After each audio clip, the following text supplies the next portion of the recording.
narudisha miaka yangu iliyoliwa na nzige, narudisha kwa jina la Yesu. miaka yangu iliyoliwa na nzige, narudisha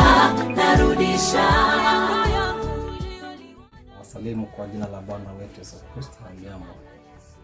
Jina langu ni mchungaji Peter Murigi. Nimeokoka. Yesu Kristo ni Bwana na Mwokozi wa moyo wangu. Kwa niaba yangu na kwa niaba ya familia yangu, napenda kuchukua nafasi hii na fursa hii siku hii ya leo tarehe 31 mwaka 2025 tunapomalizia mwaka huu, na muda mfupi na masaa machache yaliyosalia kukaribisha mwaka mpya wa 2026.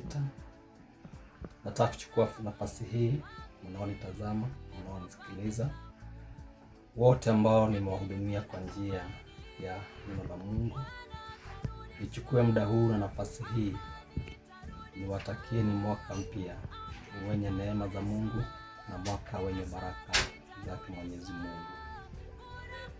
Uwe ni mwaka ulio na matumaini, mwaka ambao ni mwaka wa mavuno kwetu katika maisha yetu ya rohoni na katika maisha yetu ya kila siku.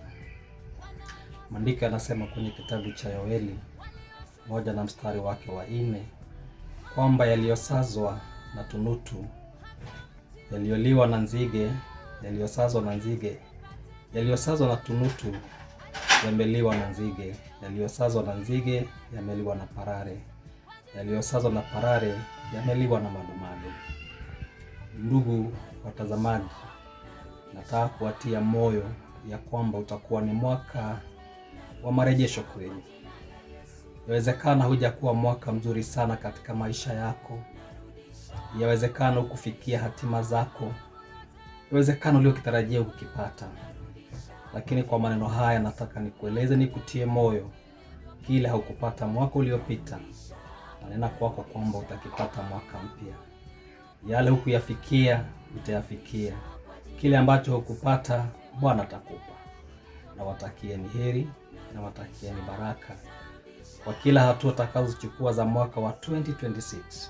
Neema za Mungu, baraka za Mungu, fadhili za Mungu zitaandamana pamoja nanyi. Tudumu kwa Mungu, maana kwa Mungu ndiko kuna tumaini letu. Asanteni sana na Mungu awabariki.